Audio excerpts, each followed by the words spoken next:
So it's definitely worth me just sort of recapping the aim for the whole series and what it is that we've done so far.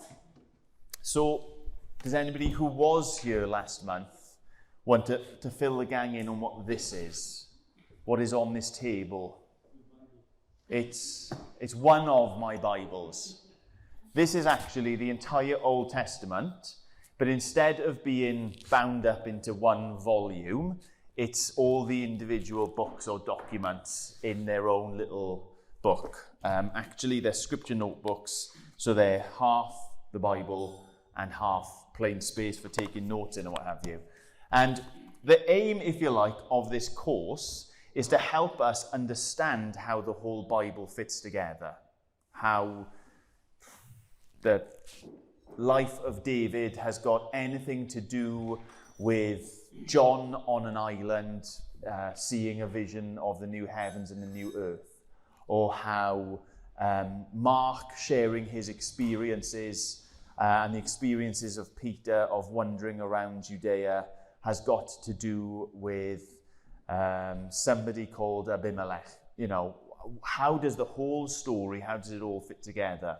And one of the things we kicked off with last month, was thinking about how we can make certain assumptions about the Bibles that we have in our hands. And one of the things that I've been prone to historically to assume about the Bible is that it's in a simple chronological order. That you start at the beginning, Genesis, which is the beginning, and you go through to the end, Revelation, which speaks about the future and sort of is the end. And so if you start at the beginning on that side, you finish on the end on that side, then everything sort of flows in chronological order. You know that Jesus, the most recent bit, doesn't happen until a lot further into the Bible.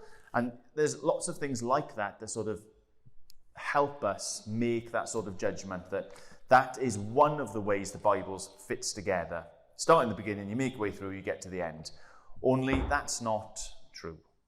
How the various books that we have in the Bible are collected together is a matter of choice, preference, with various people making various decisions, all with various levels of merit and issues with them. One of the examples I was giving last month was the order of the New Testament letters. Does anybody remember how the New Testament letters are ordered? So if you've done Matthew, Mark, Luke, John, 4 Gospels about Jesus, Acts, chronological order, it's about what happens immediately after Jesus, story of the church.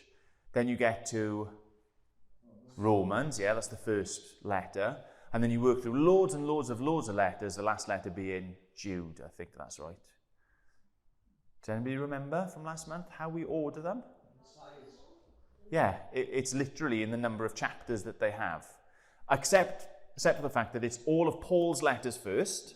So anything that we know that Paul wrote, and then they're in length order, except 1 and 2 Corinthians put together, and 1 and 2 Thessalonians put together, and 1 and 2 Timothy put together, because they make sense to go together, but all in order. And then a whole new batch of letters, which are ordered, and they're just by people other than Paul, and they're in size order. So it's got nothing to do with chronology or anything like that. And, I'm labouring this point, I'm making this point because we can sort of get lost in what comes where, who did what to whom when, should one story be impacting our thinking elsewhere, etc., etc. Did David come before Moses? What was Moses doing before the animals went onto the ark? Nothing, because he wasn't alive, these sorts of things. So that was our aim, to sort of make sense of the whole sweep of the scriptures, the story of the Bible in a chronological sense. And as we're doing that, to pick up on some of the key people, some of the key places, some of the key events that sort of set up what comes later.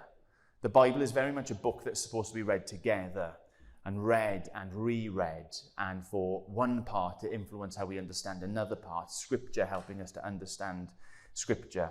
And it's really important that we do understand the whole of Scripture. As another example of that, Gospel of Mark begins, the good news about Jesus, the Messiah, which already assumes that you know what a Messiah is, or a Messiah coming would be good news to you, which is all Old Bible, Old Testament stuff, okay? So this is what we've been doing, this is what we're going through, and if you weren't here last month, well, then never fear, because this is just the Old Testament. I didn't bother bringing my New Testament with me, although I have a similar thing for them, and we only covered that much. We only covered Genesis last month. We're going to bite off a little bit more this evening. We're going to try and get through Exodus, Leviticus, Numbers, and Deuteronomy. So we're going to try and get those onto the done pile as well. And generally speaking, so far we are still in chronological order as we're making our way through. So does anybody remember from last month what we kind of drew out going through Genesis? Any people, places, events, things? I don't like the new shyness that comes with you new people. The ones who were here last month were much more keen to shout out. So the ones who were here last month should tell us. Correct, I would. Well, Carrie-Anne, you had your hand up.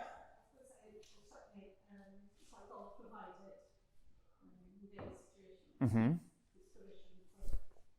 Yeah, so throughout you had people, God just looking after people, basically, whatever circumstances they found themselves in, the story kept on turning into God being a God who provided and cared and showed grace and favour in really interesting ways. Yeah, we saw that quite a lot. Did anybody read through it this month out of interest? Did anybody go off and think, oh, do you know, I'm just going to read through Genesis? Yeah, I do. Yeah? I'm still reading it. I actually find it encouraging in lots of ways. Yeah. You know, sort of discovering partly the character of God as well. Yeah. So it's not just the story of the people, but it's revealing God to you in their stories. Yeah. That's really important. Anybody else remember anybody? Things we did? Say that again. Sorry, Yvonne. So the patriarchs, that is a wonderful word that a lot of people might not know what it means. Share with us. The patriarchs meaning? Indeed. Well, Abraham was a key man in the plans and purposes of God. And he made a covenant with Abraham and his descendants. Yeah. So we were leading them to eventually to children of Israel, and of course they were in Egypt when we came into that Exodus. Yeah, that's exactly it. That is where we went. There's a really key shift in the book of Genesis where it goes speaking about individual people, but sort of being concerned with the whole world. There's a change of gear where all of a sudden it zooms in on Abraham and his family and special promises that are made there that God is going to bless Abraham, bless his descendants, that through him all the nations would be blessed, you know, really filling in. So it goes from being like the history of all peoples to be the history of these peoples. And it's Abraham, followed by his son Isaac, followed by Jacob, who is named later on Israel, and his 12 children, Joseph heading down to Egypt. And that is where we left it off. We were in Egypt, which is where actually we begin in the book of Exodus. So, these are the sort of the outlines for the sessions that we're going to do. And so we've done the first one. We're now on to that second one, Exodus through to Deuteronomy. I asked you last month, what is the Bible? And we spent a great time, I think, trying to answer that question in lots of different ways. If you didn't hear it, it is worth going back, not listening to the rest of the evening, but just listening to that bit. What is Exodus? It's not particularly a word we use very much nowadays. Anybody?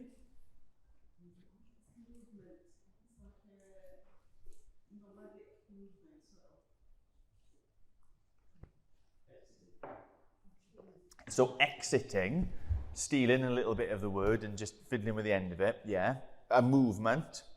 I think probably nowadays we would speak of like a mass exodus if loads of employees left a company, or, you know, 75 minutes into Liverpool Man U the other week, there was a mass exodus of Manchester United fans because they'd seen enough. That sort of thing. People moving and, yes, indeed, exiting. Can you tell that John is here? That I would bother bringing that up. Sorry, mate. Sure. No, it's not your evening. Okay. Yeah. So there's a sense in which we could answer that question with literally what does the word mean? It means going out of.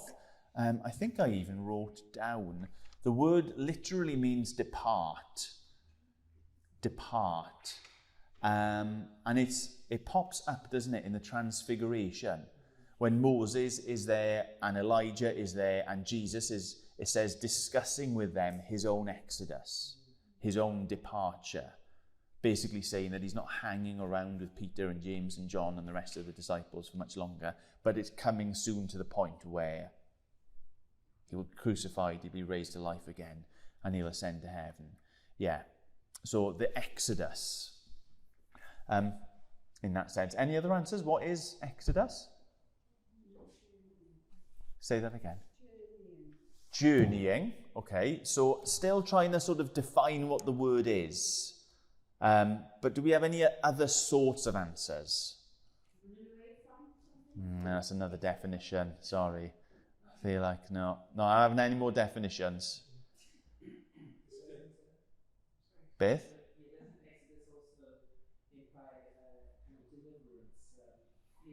Right, and I'll stop you there. We don't need any more definitions. All of these things are right, but we're just grappling with the word. But we also know if I told you to turn to Exodus, you'd open your Bibles. Some of you would look in the contents page and you'd find Exodus. And so Exodus is the book. I said we were going to go from Exodus. There it is. This is it. The book of Exodus. It's the second book of the Bible, usually, when people arrange it. But more than that, if I was speaking about the Exodus, I'll be speaking about the story. So it's not just the word of exiting, being delivered out of somewhere, leaving, mass migration of people, but it's about the events, the particular story of Israel, the family of Abraham, who have gone down into Egypt, being brought out, being rescued out. So actually it can mean, there's a sense in which we can use that word in three ways. Literally as the word, meaning departure or being brought from and delivered to. But we can also use it just to say the book, which has got more in it than just that special part of the story.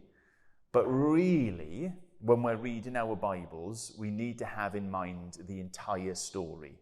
Because this is a pivotal story in the story of the Bible that sets up and replays so many times as we go on. So, it doesn't just start, though, with the Exodus coming out. It doesn't just start with plagues and what have you. It doesn't end just with the crossing of the Jordan. There's lots that happens in between. So why don't we kick it off, Exodus 1, and someone be willing... Oh, turn their phone off. And he's nervous now. Don't worry, John. You take your time. You do it right. There you go.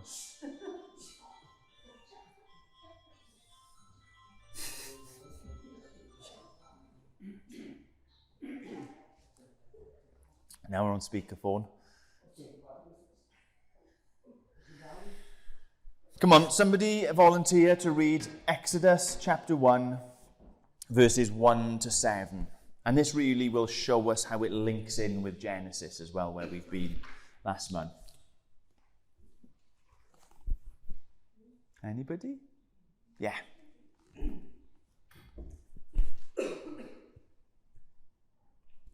sons of Jacob who went to Egypt with him, each with his family, were Reuben, Simeon, Levi, Judah, Issachar, Zebulun, Benjamin, Dan, Naphtali, Gad, and Asher.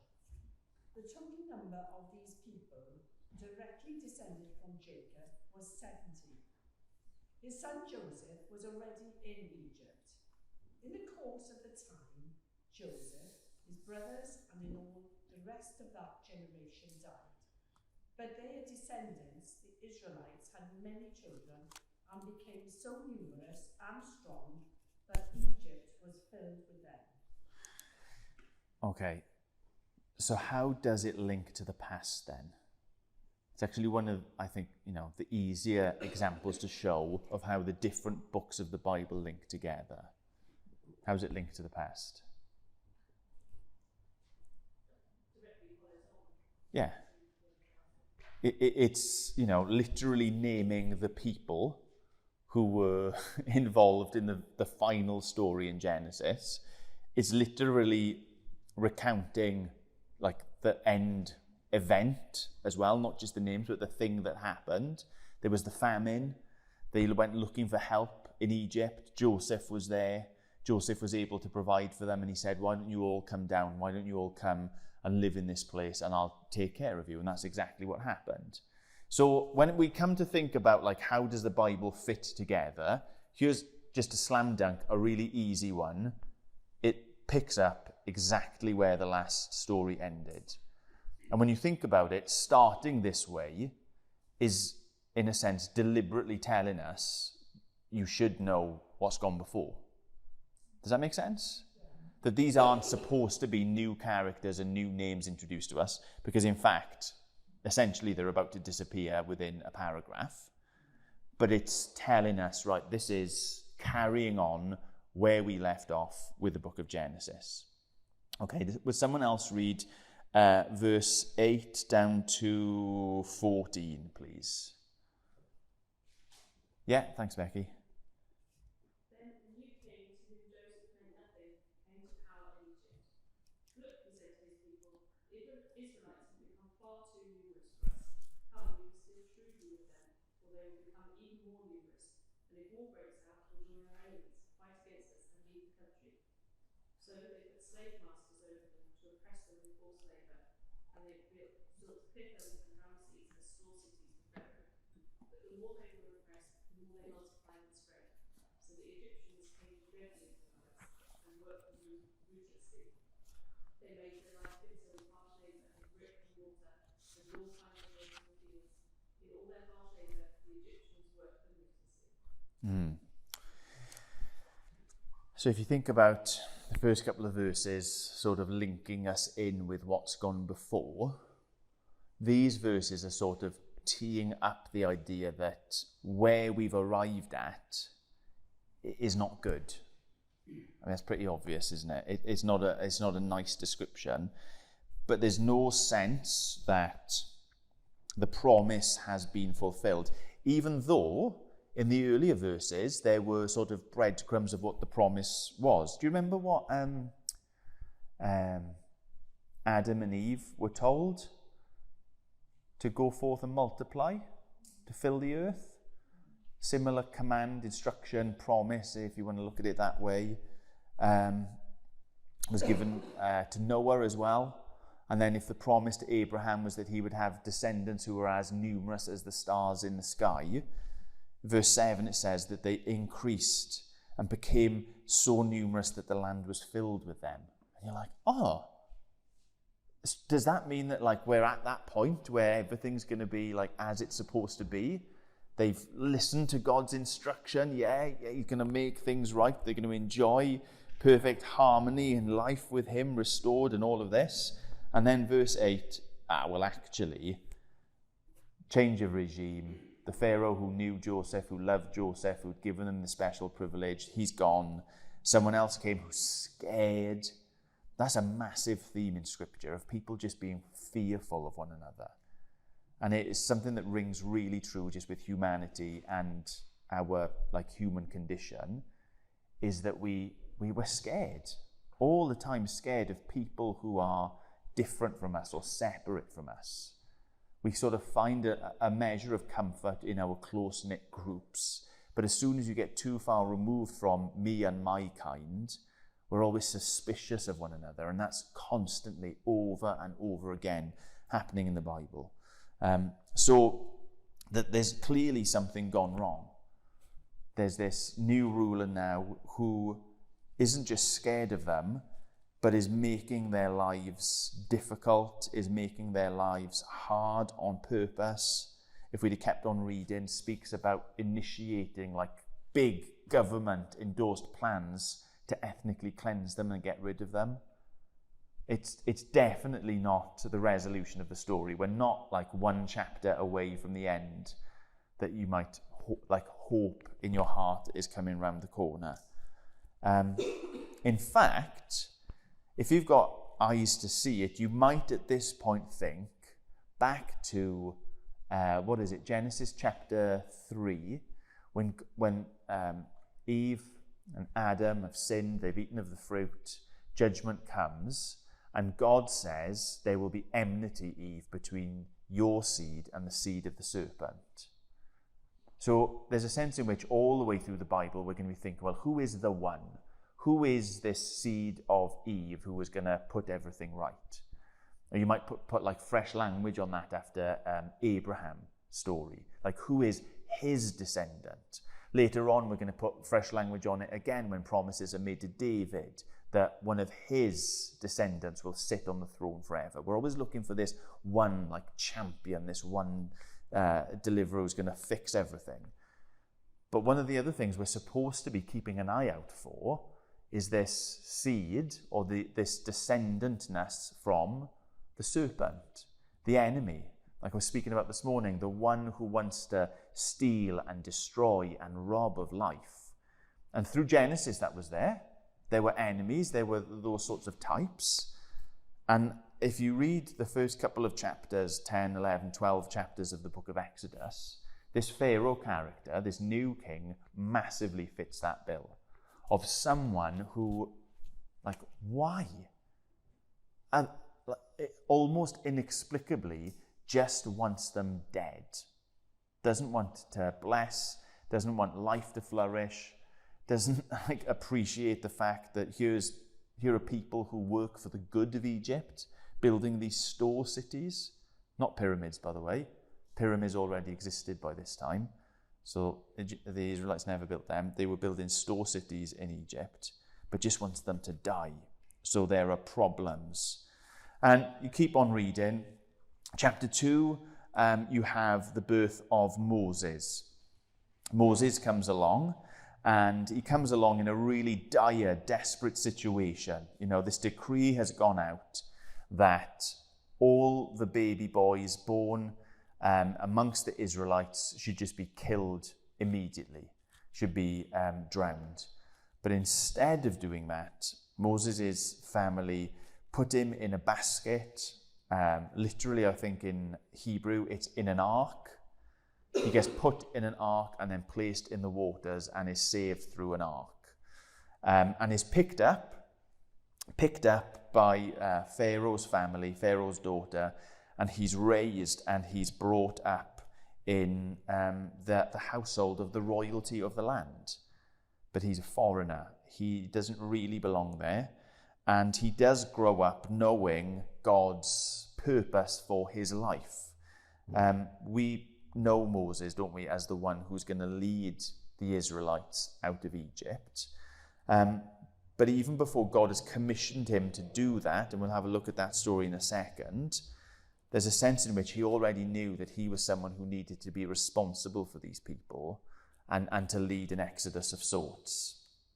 It says in verse 11 of chapter 2, one day after Moses had grown up, he went out to where his own people were and watched them at their hard labor. And he saw an Egyptian beating a Hebrew, one of his own people. And looking this way and that and seeing no one, he killed the Egyptian and hid him in the sand. Like, you could just think that this is Moses, like, caught up in a fit of rage. But there's a real sense in which this is like the beginning of him realizing that he's supposed to be associated with, connected with these people, not the Pharaoh family who have brought him up. Anyway, he gets found out for being a murderer and he flees off to Midian. He goes out into the wilderness himself. So he's going to end up leading the Israelites, but he goes out there himself, first of all. And while he is out there, it says in chapter 2, verse 23, that God is a God who listens to the people of Israel. Does anybody want to read chapter 2, verse 23 down to 25? Please.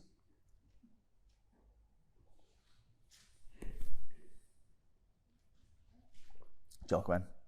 During that long period, the king of Egypt died. The Israelites groaned in their slavery and cried out, and they cried for help because of their slavery went up to God. God heard their groaning, and he remembered his covenant with Abraham and with Isaac and with Jacob. So God looked on the Israelites and was concerned about them. So, what are we supposed to think at this point then, do you reckon? How does it connect to the past? How does it sort of set our expectations for what we're going to read?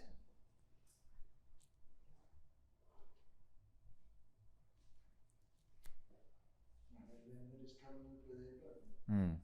That's why he heard their groaning. And he remembered Abraham. Carrie-Anne, you were the one who said that throughout God blesses people in Genesis, wasn't it? That God looked after people, gave them what they needed. And I think there's a sense in which when we hear, there's a God, he sees their suffering, he knows their plight, he remembers the promises made to Abraham and those stories of God's provision in his life, that actually what we should be anticipating now is that God is going to do something to care for, to provide, and to move that story forward as well. So God has heard, God is remembering, and so God appears to Moses in a special way. Something actually, if you read through the book of Genesis, it become quite, common that God would meet with people in special ways, speak to people directly.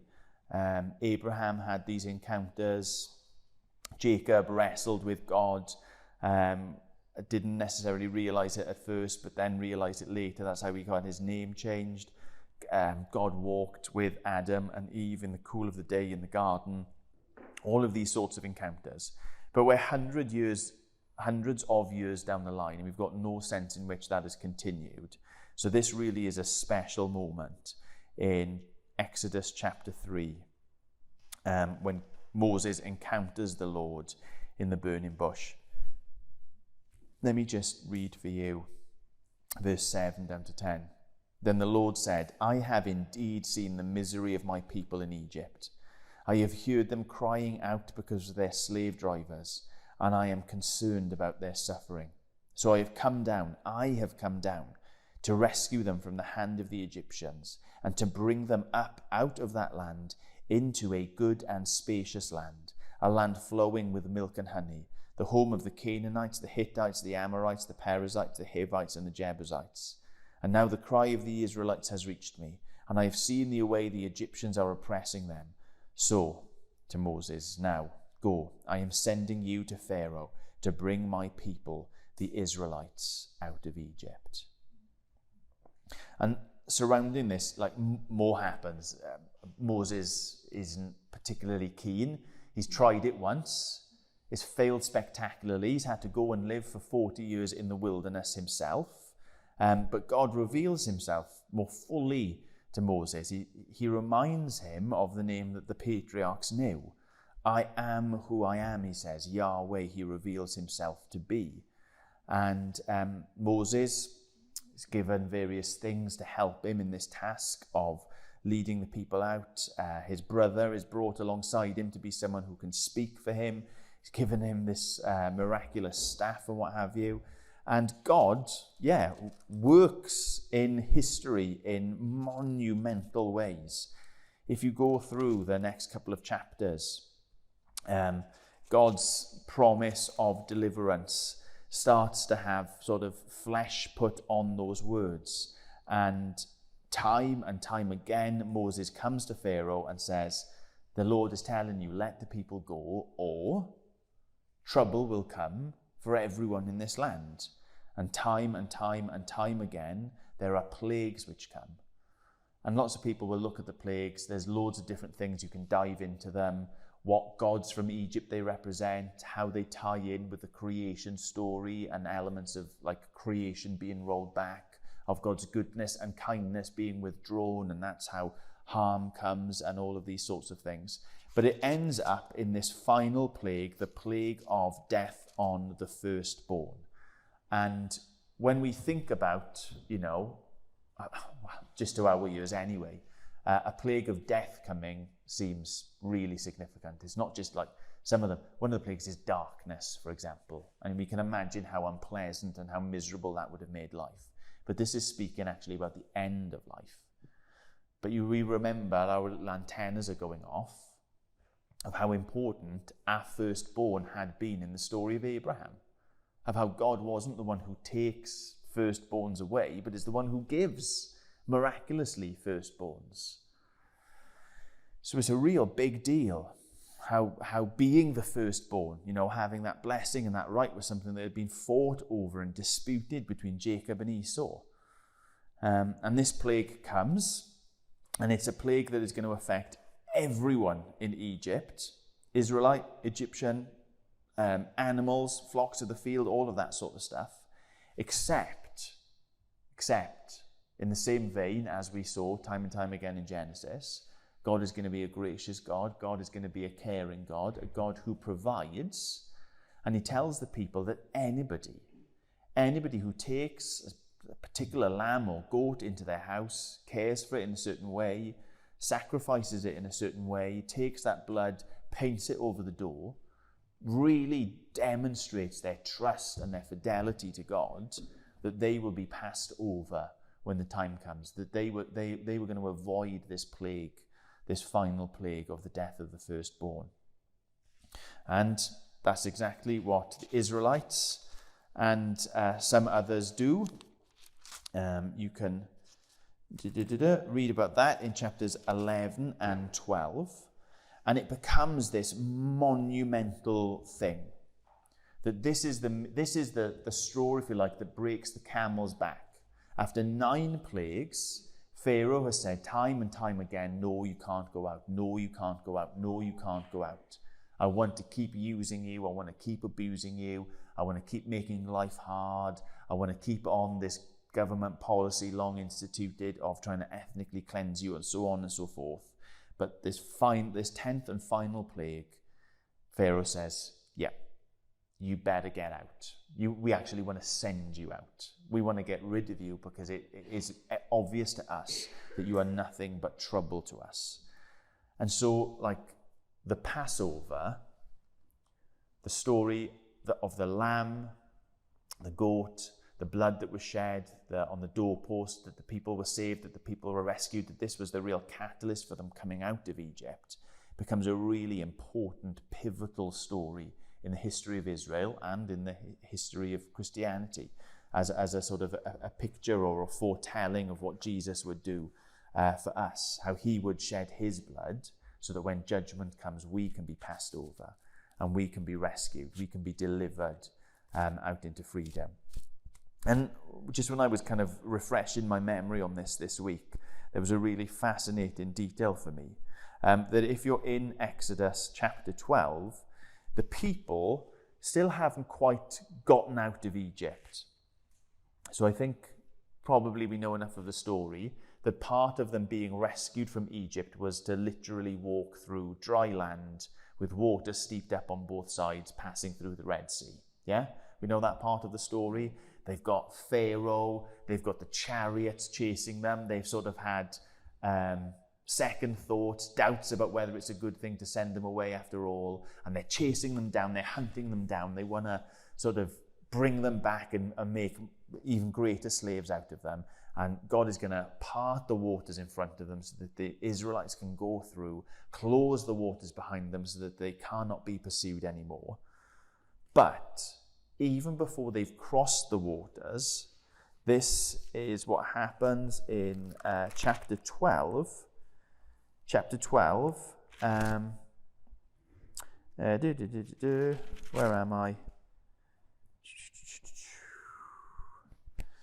See, now I'm using a different Bible to what I was looking it up to, and I remember where it was on the page. For some reason, I've just written down chapter 12 rather than a verse heading. Can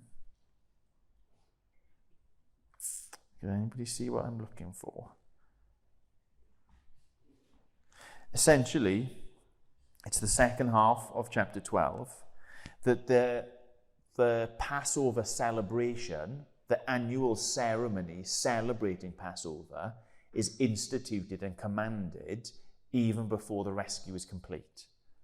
That just blew me away, that this is so important. Okay, they've had the first ever Passover. Everything's kicked off in Egypt and they've been sent out. The hooves and the chariot clanging behind them. They're about to get brought through the Red Sea, and God says, well, wait a second. Before we finish this, make sure that every year you remember what has happened. You remember the Passover, you celebrate it.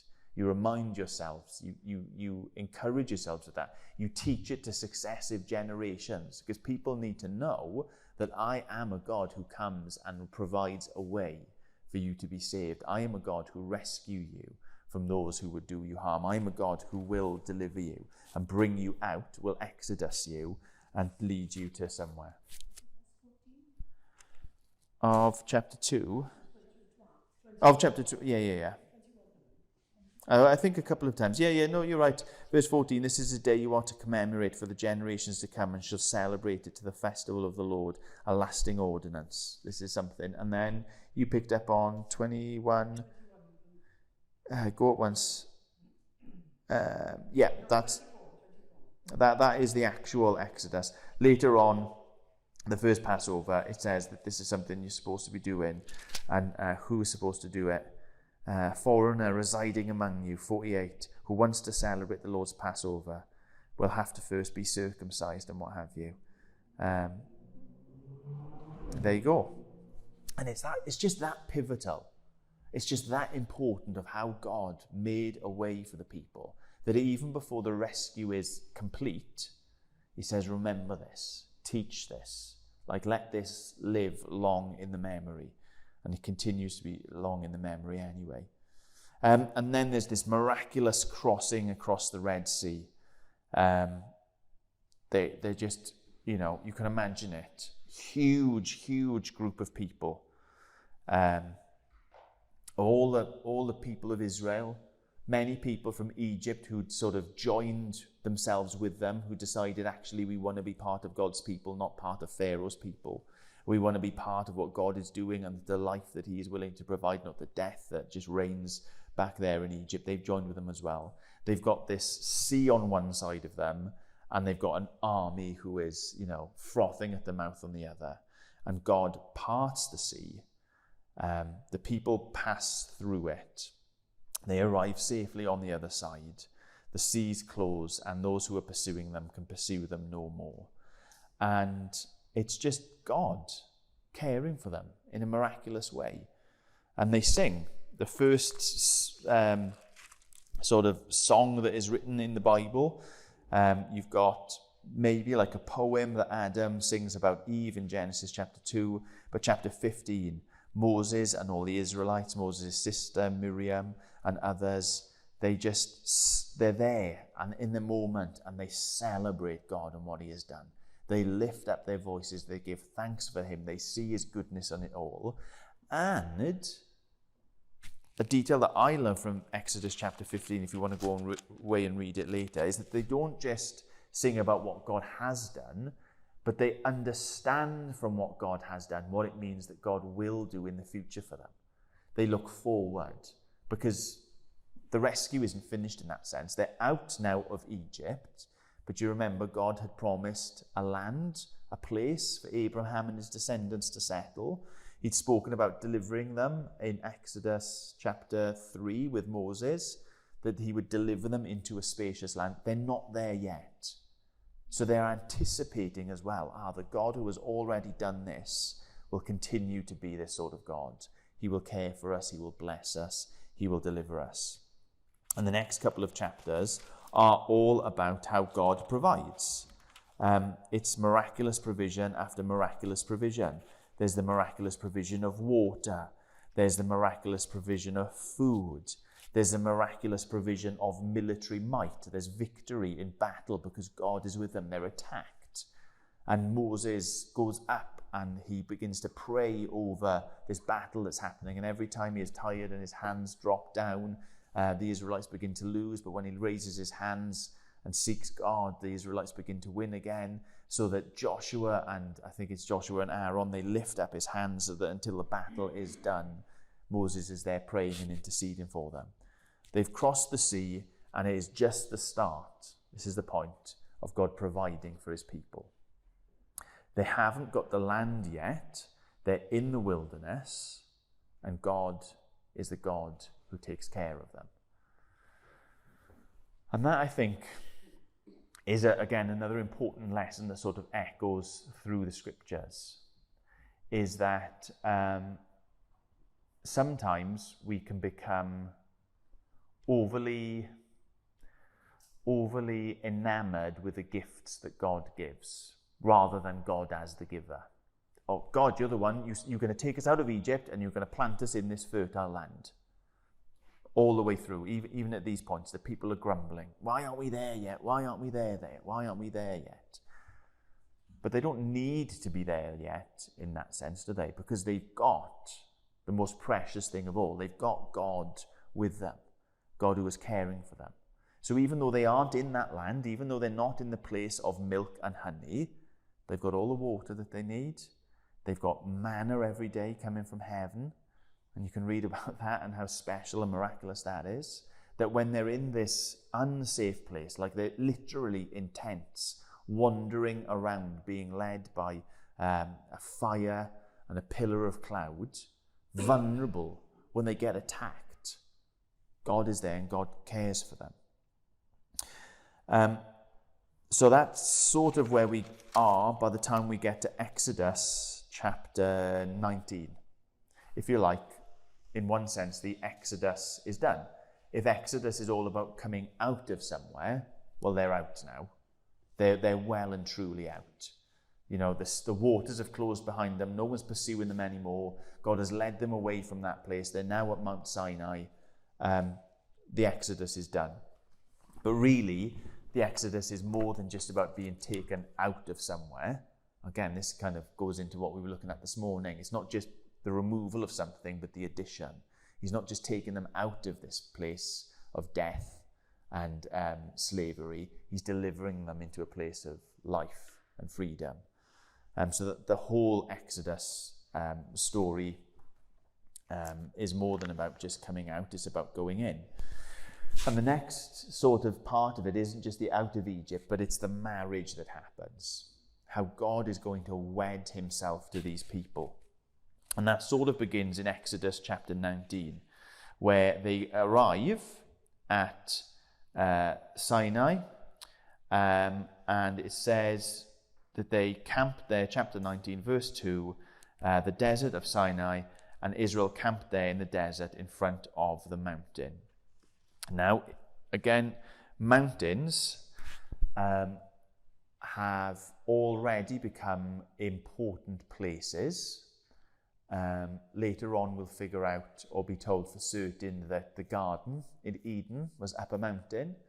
We can already sort of deduce that, because if you remember the description of the garden in Eden, is that it was the source of 4 big rivers, and rivers run downhill. So if it's the source of 4 big rivers, James is nodding and he goes outdoors a lot, so he should know. That means, you know, it's a high up place. Abraham, join a couple of dots, you see that things happen when he's up on high places. So the fact that they're here at a mountain should be something that's getting us a little bit excited that they're going to have a special encounter with God. And that is exactly what happens. Chapter 19 begins this sort of marriage ceremony between God and his people. And there's thunder, there's clouds, there's lightning, there's noise, there's sights. And now, remember I said in Genesis, it went from being the first dozen chapters dealing with God and humanity in general, although it was with specific people, to being God and Abraham and Isaac and Jacob and Joseph, in particular, like individuals. Now we've got God dealing not just with a people, but with an entire nation. And so God makes promises not just with Abraham and Isaac and Noah and things like that, but he's making it with the entire people. And what happens at Sinai is the Ten Commandments, is God speaking out the law to the nation of Israel.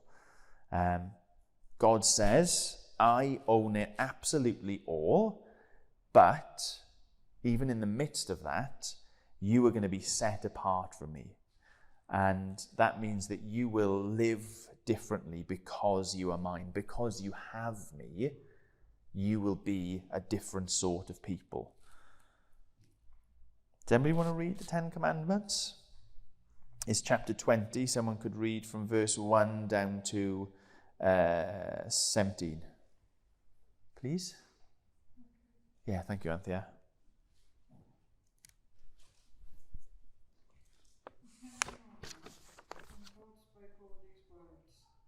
I am the Lord your God, who brought you out of Egypt, out of the land of slavery. You shall have no other gods before me. You shall not make for yourself an image in the form of anything in heaven above, or on the earth beneath, or in the waters below. You shall not bow down to them, or worship them, for I, the Lord your God, am a jealous God, punishing the children for the sin of the parents to the third and fourth generations of those who hate me, but showing love to 1,000 generations of those who love me and keep my commandments. You shall not misuse the name of the Lord your God, for the Lord will not hold anyone guiltless who misuses his name. Remember the Sabbath day by keeping it holy. 6 days you shall labour and do all your work, but the seventh day is a Sabbath to the Lord your God. On it you shall not do any work, neither you, nor your son or daughter, nor your male or female servant, nor your animals, nor any foreigner residing in your towns. For in 6 days the Lord made the heavens and the earth, the sea, and all that is in them, but he rested on the seventh day. Therefore the Lord blessed the Sabbath day and made it holy. Honour your father and your mother, so that you may live long in the land the Lord your God is giving you. You shall not murder, you shall not commit adultery, you shall not steal, you shall not give false testimony against your neighbour, you shall not covet your neighbour's house, you shall not covet your neighbour's wife, or his male or female servant, his ox or donkey, or anything that belongs to your neighbours. And how do we put this and so many of the laws into a proper context? Now we can come to it and we can think of it like, from our perspective of a law, as like, do not go over 30 miles per hour when you see one of these signs. And, that absolutely rings true. But there's a bigger sense in which God here is explaining to them what life can be like, what life gets to be like when they have him. If I am your God, you don't have any other gods. If I am your God, you don't misrepresent me wherever you go. If I am your God, you get to have Sabbath days of relaxation and rest and enjoyment and celebrating. If I am your God, you're not a people of murder. You're not a people of adultery. You're not a people of theft and envy, because you've got me. Does that make sense? And so much of the law is sort of like, there's instructions about, okay, so therefore it is wrong to commit adultery. It is wrong to go around stealing or bearing false witness or dishonoring your parents, what have you. But here God is, it's basically like a proposal saying, you get me, so you don't need this. And what can become really confusing and difficult for us to understand when we're looking at the laws, the instructions and the commands that are given in this portion of the Bible is, why does God command in this way? Why does God command in that way? And he's showing them, he's illustrating for them, he's directing them to what life can be like because they have God as their God. That they don't need to live like they lived when they were in Egypt. They certainly shouldn't live like the Egyptians lived. And they shouldn't need to live in the same sort of like hunkering down, protecting ourselves, looking after ourselves, because they have a God who is on their side. A God who has set them apart, has made them special and loved, and has promised that through them, his love is going to multiply to the nations. Can I say one thing? Yeah. Is it a form of protection as well? That if we do these things, we're going to protect ourselves and other people? Oh, without a doubt. And, well, you were with us this morning, and how... Oh, okay. Sorry, Elaine. And just thinking about how we live life apart from Christ, and it's not a better life. Like, that's the life that the seed of the serpent would have us live. Oh, yeah, filly boots, because it leads to death and destruction and misery and sorrow, separation from God, and not what we're designed for. But Christ says, I've come to give you life, and life in its fullness, to turn things the right way around. So yeah, it is about how Well was with us last month, wasn't he? He was sitting here and he's like, it's a guidebook to how we live. And I think, like, if that is just your entire understanding what the Bible is, so much of it isn't going to make any sense, even these parts of it. But there is truth in that like, God's way is not a worse way. God desires what is best for his people. And you can think about it in the relationships that we have as well, You give rules and instructions to your children and your grandchildren, and it's not because you're being nasty, it's not because you're wanting to withhold, it's because you love them and you actually want their life to be as best as it can be. And they can misunderstand that. I want sweets. And it's like, well, you had sweets at lunchtime. Yeah, but I want more sweets again. And you're thinking, well, no, because I don't want you to have, obesity issues, and I don't want you to have rotten teeth, and all those sorts of things. And you'll put rules in because life is better if you've got a balanced, nutritious diet. Whatever. It's a silly illustration, but you get what I'm coming on. No, you're exactly right. And so it's that having God that we really need to grasp to understand the rest of Exodus, Leviticus, Numbers, and Deuteronomy. And to put it into that context, because what comes next in the story isn't just the rules for how they live, but God sort of showing them how he is going to be with them always. That he gives them the tabernacle. The tabernacle. What's going on with the tabernacle? This weird tent where sacrifices are made, where obstacles are put up, where this special ark is put that no one's...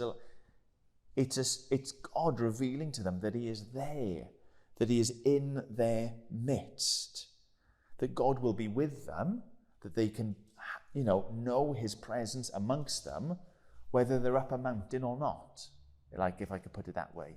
Moses goes up the mountain and he's there with God, but now Israel has the tabernacle as like a tangible way of knowing that this God who has rescued us out of Egypt is walking with us, is leading us, is caring for us, is there in us and amongst us. And that really is what the book of Leviticus is all about. Possibly the book that people find strangest of all. We're not particularly going to go through any of it this evening, but Leviticus, I don't know why I'm picking this out one. You can't see that it says Leviticus on there. It could be anything. It could be the Great Gatsby for all you know. Okay, but there it is. That's the second one. And it's filled with instructions about, how they're, if you like, to handle that or to enjoy God's presence amongst them. Loads and loads of sacrifices, including sacrifices for sin, but sacrifices just of thanksgiving and celebration. And so much of what is offered to God is actually then ended up being consumed and enjoyed by the people. That what we have needs to be acknowledged as God's graciousness towards us. So there's laws and ceremonies about purity and making sure that, as people who have God's presence here amongst us, we are acknowledging it, we are enjoying it, we're making the most of it. So that's like how the book of Leviticus fits in. Back to Exodus though. One of the things, and I've kind of glossed over it up until this point, is even though God is there and he's providing and he's giving and he's caring for the people and blessing them, he's rescued them in this like big, unimaginable, unavoidable, unescapable like way through the plagues, through the waters, through provision of food and drink and military might. They keep on mourning. They keep on grumbling. They keep on asking themselves, wouldn't it be better if we weren't here being cared for by God and we were back somewhere else, that someone else or something else was in charge of us? And there's just rebellion after rebellion after rebellion. Right throughout Exodus, Numbers, there's missteps, really, if we're to put it kindly, where the people don't make the most, don't cherish the God that they have there right in front of them. Exodus chapter 33, if somebody would just read verse 1 to 4 of Exodus chapter 33.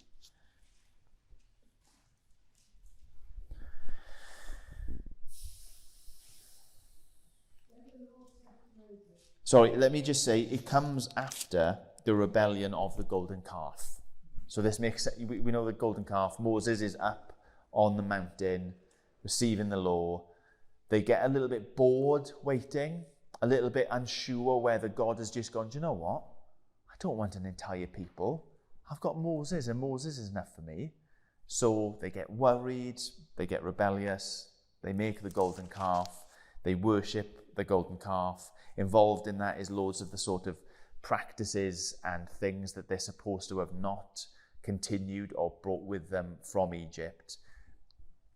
Now that's where we are. Chapter 33, verses 1 to 4, please. Then the Lord said to Moses, "Depart and go up from here, you and the people whom you have brought out of the land of Egypt, to the land of which I swore to Abraham, Isaac, and Jacob, saying, to your descendants I will give it. And I will send my angel before you, and I will drive out the Canaanite, and the Amorite, and the Hittite, and the Pezerite, and the Hivite, and the Jebusite. Go up to a land flowing with milk and honey. For I will not go up in your midst, lest I pursue you on the way, for you are a stiff-necked people." Did anything of that strike anybody? It's the Bob Marley song. Okay, sing it to us.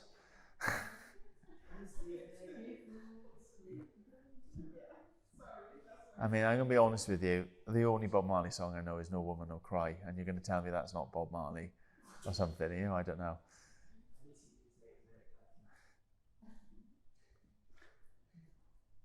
Seriously, does anything jump out at people? Well, he's just about had enough, isn't he? Of the people. Well, he's more than just about had enough. This is it. This is like a line in the sand sort of thing. He says, leave this place and I'm not going to go with you. But isn't that kind of what they were wanting anyway? As in they've made a calf and they kind of said, oh, we don't need God. Yeah. Okay, fine. Yeah, absolutely. Yeah, absolutely. Because the next verse tells us that when they were told this, they were shaken to their roots, weren't they? And they said, oh, we were wrong. Mm-hmm. They see that that's not a good thing. The thing that just leaps off the page at me is that God is still kind enough to say, you can have it all, but you can't have me. You go up there, I'll send an angel before you. I'll make sure that you can go in and you can take that. I'm not going to be a God that breaks my promise in that way. You can have it all. But if I go up with you and you carry on living like this, it is not going to end well. Because I'm not a God who puts up with this sort of rebellion. I'm not a God who puts up with this kind of sin. I'm a holy God. I'm a just God. I'm a righteous God.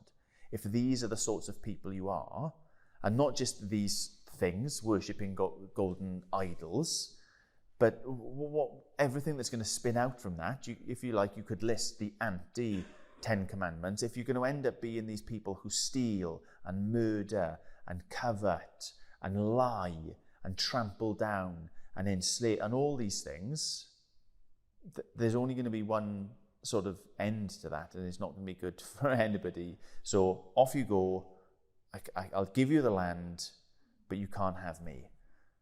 I just find that amazing that God is still willing at this point to give them so much of what he's promised. But, Ivor, they hear this, they realise that it's not good.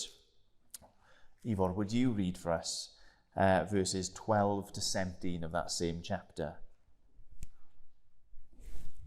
Moses said to the Lord, "See, you say to me, bring up this people, but you have not let me know who you will send with me. Yet you have said, I know you by name, and you have also found favor in my sight. Now therefore, if I have found favor in your sight, please show me your ways, that I may know you in order to find favor in your sight. Consider too that this nation is your people." And he said, "My presence will go with you, and that will be your rest."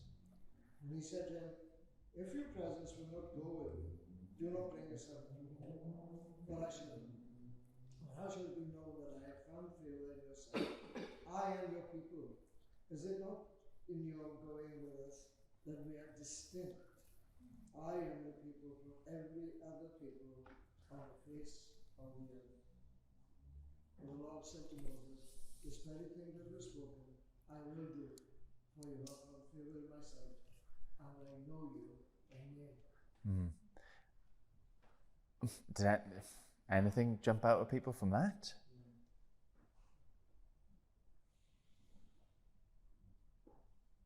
God's compassion, how he just changed. He's willing to go with them. Okay. Yeah. They were distinct people because God was them. Yeah. And because of one man's obedience, he was willing to carry on. Yeah. Yeah, one man intercedes for an entire nation. That's going to have echoes going through. That sort of sets us up for Calvary, doesn't it? One person interceding for the rest of us. I love how Moses sees it all. He wants, number one, he wants to grow and to change and to become a person or the leader of a people who are genuinely blessed with the presence of God and live differently because of it. But he says, if your presence will not go up with you, where is it? If your presence does not go up with us, then do not send us up from here. Remember, God had said, you know what, if you don't want me, that's fine. Off you go, have it all, but you don't get me. Moses comes back and says, if we don't have you, we haven't got anything. See how precious God being with them is. God being amongst them is. The thing that's going to mark us out, yes, in some senses, will be how we live and how we act, but that is simply an overflow of us being your people, of you being our God. The nations will know basically your glory through the fact that you go with us and you change us. I just find that so powerful. I find that so important to remember, that we can ask God for all manner of things and he can bless us in so many ways. But we need to be a people who cherish the giver, not just the gifts. He is no fool who gives up like all the riches of the world to have Christ, to be found in him. Yeah. Say again, Gwen. And and he says, yes, that's fine. If that's what you want, then let's go for it. Let's do it. And that's the graciousness that you were speaking of as well, Cheryl. And verse 18, Moses says, right, okay, well, let's get serious then. Remember, this is the guy who's seen God at the burning bush. The Lord has appeared to him. This is the guy who's already gone up the mountain and received the 10 Commandments and a greater law than that from God. And he says, now then, if this is what we're going to do, show me your glory. And God does show Moses his glory, and it's seen through his name. Chapter 34, verse 6 and 7. I think I read somewhere that this is the most quoted passage from the Bible in the Bible. Does that make sense? So this is the part of the Bible that other biblical authors go back to more often than any other part. Verses 6 and 7, God takes him back up the mountain, hides him in the cleft of the rock, passes in front of him, and declares his name. He says, the Lord, compassionate and gracious God, slow to anger, abounding in love and faithfulness, maintaining love to thousands and forgiving wickedness, rebellion and sin, yet not leaving the guilt unpunished. He punishes the children and their children for the sins of their parents to the 3rd and the 4th generation. And Moses, quite rightly, bows to the ground and worships the Lord at once. It's amazing, really. And one of the things we should notice there, because there's parts of that will stand out to us, that we'll scratch our heads and say, really? Like, you're a God who punishes sin? We don't particularly like that. Remember that God is here revealing himself to a people who are more than happy with a God who punishes sin. Like a people who live in a world where gods are angry gods, and you've got to act really carefully. You've got to be really clever. You've got to do things really well to get on their good side. That's like the whole pagan setup. That's what it was like in Babylon. That's what it was like in Egypt. Of all these things that you had to do to make sure and to hope, fingers crossed, that you didn't displease the gods and to somehow eke out a little bit of life and love. But here God says, yeah, I'm a God who is not okay with sin. I'm a God who is not okay with wickedness.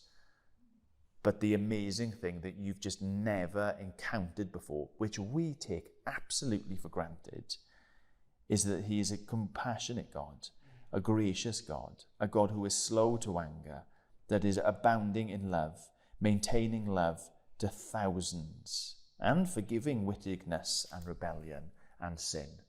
That is blown the doors off anybody's expectations of what God is like. For us in our modern culture, one of the things that we think of as being a given about a God in general is that God would be a loving God. And we need to be corrected and to see how that, how can a loving God, still be a God of any sort of punishment or chastisement or judgment over what is right and wrong. That doesn't really make sense to us. But here, that is absolutely revolutionary to people. That God's default position that we've got to work hard to push him away from is that he's a God who is loving and compassionate and patient and wants to bless. And long-suffering, yeah.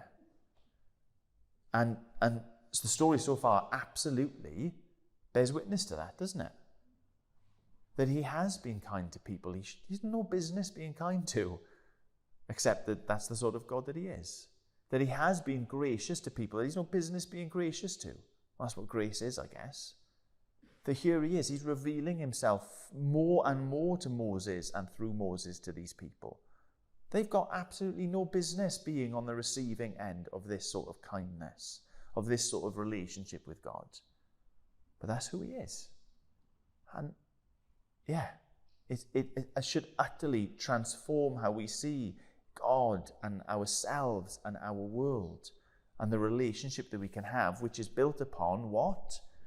Not us, not our ability to trick God into being kind to us, which is, a crude way of sort of summarizing all of the other religions and sort of relationships that people had with their gods. But here's a God who is like desperately loving and kind and gracious to thousands of generations. So, but Sammy, does it also take us back to Genesis then, when Adam and Eve sinned? yeah. This paradox of him being a loving God and still also pronouncing punishment. Oh, yeah, absolutely. So this is not, I'm saying that that's the element of God maintaining righteousness and justice. And now actually that is an outworking of his love. That's the part probably that we struggle with the most. That's the part that jumps off the page at us, 100%. And that's the thing that, in our modern culture, we really need to wrestle with that, to recognize how serious it is when we sin against God, when we sin against one another. Of course, God has to maintain justice.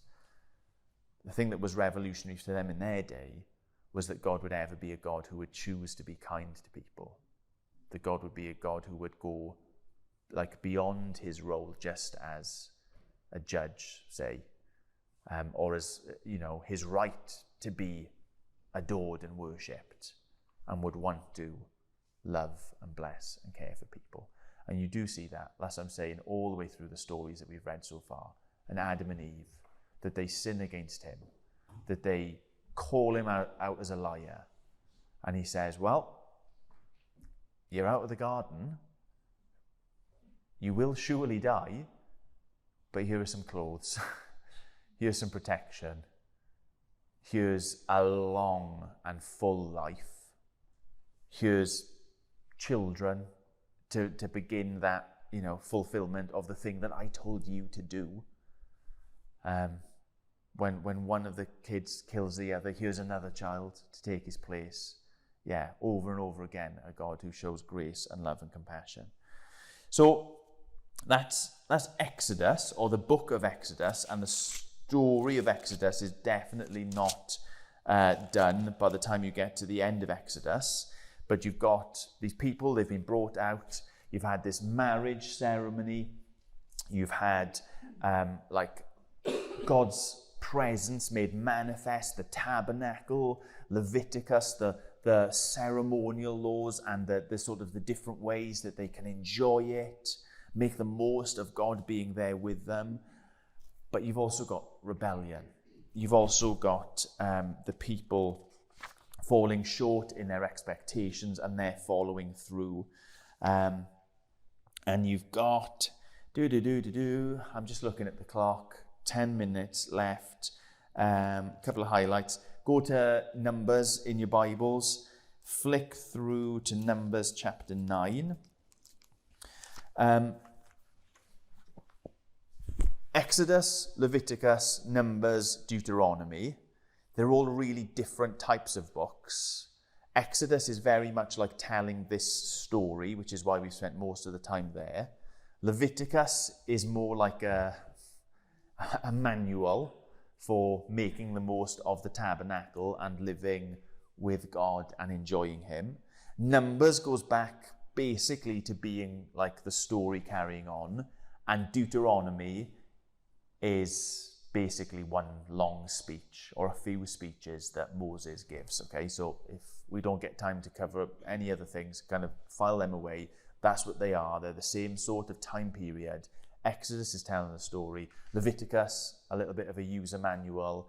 Numbers, carrying on a bit more of the story. Deuteronomy, just one big speech. Numbers chapter 9. Remember that they were told every year to celebrate the Passover? Huzzah! They celebrate the Passover. They've been now out of Egypt. A year has passed by since that happened, and they celebrated. They're thankful to God. They remember a year later how God has cared for them. But there's more complaints. There's more grumblings. I've written down here, chapter 11, complaints, grumbling, mournings. Chapter 13, they arrive after all this time at the River Jordan, the land of Canaan, ready to go in, to be planted in this place, this vineyard that God has promised them, okay? And, well, they do what God commands, what they see as being sensible. They select one person from every tribe. So remember, Jacob, Israel, had 12 sons, the heads of 12, greater than families and tribes. They choose one person from each of those tribes and they say, go into the land, figure out the lay of the land, and essentially the mission is about just finding out what lies before them and figuring out how they are going to disperse and settle, which tribes are going to go to which places, how will they divide the land, and what have you. So they've come from the banks of the shores of one body of water.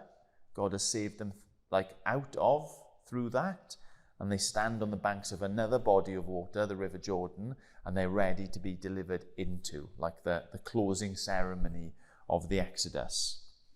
But what happens, halfway down, chapter 13, verse 26, they came back to Moses, having gone in and spied out the land. They came back to Moses and Aaron and the whole Israelite community, and they reported to them and the whole assembly and showed them the fruit of the land. And we've been told it's immense, it's massive, it's unlike anything that they've ever experienced before. But this is what they say, verse 28, the people who live there are powerful, and the cities are fortified and very large. We even saw descendants of Anak there. The Amalekites live in the Negev, the Hittites, the Jebusites, the Amorites, they live in the hill country. The Canaanites live near the sea and along the Jordan. Verse 30, Caleb, one of those who'd been sent in to spy, he said, we should go up. Right, we know what we're facing. We've got God behind us. This wasn't really shall we, shan't we exploration mission. This was just so we know what we're entering. Let's go for it. We can certainly do it. But the others who had gone up with him said, we can't attack these people. They're stronger than we are. And they spread that feeling, that bad report about the land through the Israelites. They said, the land that we explored devours those living in it. All the people we saw there are of great size. We saw there the Nephilim. Remember the descendants of Anak, the ones we read about in Genesis. We seemed like grasshoppers in our own eyes, and we looked the same to them. And so, essentially, they're there, at last arrived, more than a year has passed, and they say, oh no, we can't do this. They've just celebrated God delivering them through water, giving them victory. They stand at another body of water, about to be taken through it. What lies on the other side? Victory, no doubt. But they can't see God for them. They can't see God at work around them and through them. And so they rebel. They say, no, we're not going. And there's back and forth. The people rebel. God says, right, that's it, fine, you're not to go now. Nobody who came up out of Egypt is going to get to go into this promised land, but your children will get to go into it. So off you go and wander around for 40 more years. And they say, oh no, what did we do? Wandering around for another 40 years. We thought wandering around for 1 year was bad enough. So we will go up. So they don't listen to God again, and they try to go up, and they get battered, they get hammered, they get smashed, so they get sent around. And really, the book of Numbers is just wandering around from place to place, in a sense, learning how miserable life can be when you don't listen to God. When you sort of think, no, we're the ones who discern what's best. You know, that sin again, all the ways, repeated time and time again, doing what seems right and good in our eyes rather than listening to God. That's what Eve had done. That's what Sarah and Abraham had done.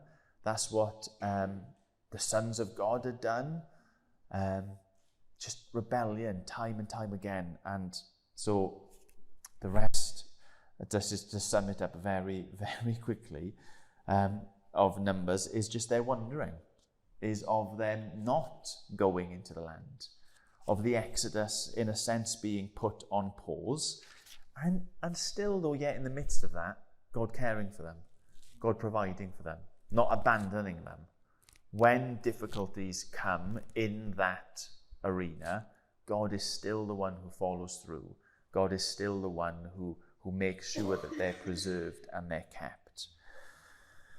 Until all of that generation have died out, 40 years later, Aaron dies. In the end, Moses is going to die. He's going to be up there on another mountain. God will speak to him. He'll see the land, and God will say, this is for them now, not for you. And Moses is actually all right with that. Deuteronomy, the book of Deuteronomy then, is got, if you think, they came out of Egypt, they had that marriage ceremony with God at Sinai. All the people heard from Moses what it was that God was promising them. All the people heard from Moses what God was requiring from them. All the people who came out of Egypt knew what God had done amongst them. Now it's 40 years later. None of the people now who were about then, if that makes sense. So Moses reminds them, or tells them for the first time. I'm sure they've been rehearsing it and repeating it year after year after year. But explains to them, this is what you have. You have God amongst you. This is how you live because of God. You don't need to live like that. You won't need to live like the people who are already in the land that when you get there. Don't be led astray by them. It'll seem tempting in the moment, but you've got God. You get to live differently. You get to live differently. You don't have to resort and return back to that old, dark, deathly way of life. You get to live in God and his light and his life. And in Deuteronomy chapter 31, we've met him a couple of times now, but Deuteronomy chapter 31, Moses is very nearly going to depart from this earthly plane, and Joshua is set up as the one who is going to follow in Moses' footsteps, that he's going to be the one who's going to take over this leadership responsibility. He's the one who has served and aided and assisted Moses for so long, and he's the one who's actually going to be blessed with the privilege of leading the people across the Jordan into the promised land. And if you go right to the end of Deuteronomy chapter 34, you can see probably your heading there, the death of Moses. Moses climbed Mount Nebo from the plains of Moab to the top of Pisgah, opposite Jericho. There the Lord showed him the whole land, from Gilead to Dan, all of Naphtali and the territory of Ephraim and Manasseh, and all the land of Judah as far as the Mediterranean Sea, the Negev and the whole region from the valley of Jericho, the city of palms, as far as Zoar. Then the Lord said to him, this is the land I promised on oath, not to you, first of all, but to Abraham, and to Isaac, and to Jacob, when I said that I will give it to your descendants. I have let you see it with your eyes, but you will not cross over it. And Moses, the servant of the Lord, died there in Moab, as the Lord had said. He, presumably God, buried him in Moab, in the valley opposite Beth-peor, but to this day no one knows where his grave is. Moses was 120 years old when he died, yet his eyes were not weak, nor his strength gone. God had preserved him right until the very end. The Israelites grieved for Moses in the plains of Moab for 30 days until the time of weeping and mourning was over. Now Joshua, son of Nun, was filled with the spirit of wisdom because Moses had laid his hands on him. So the Israelites listened to him and did what the Lord had commanded Moses. So it's this, and again, a watershed moment, if you like, that we're going to enter a new phase. Just like when we shifted from the whole world to Abraham and his descendants, when we shifted from the story of the patriarchs to the Exodus. Now we're shifting from the story of the Exodus to the going in, for the taking, for the what's the right word? Like the promise being the fulfillment of the promise that you're going to give this land to them, and Joshua's going to be the one who leads them in that way. So that's where we're up to, okay? And we will look at what happens, how Joshua leads them. I'll go back a couple of slides actually. You can see next month, this is what we will look at, of how they take over the land and just of how life goes in the land. So we've done Genesis, Exodus, Leviticus, Numbers, Deuteronomy.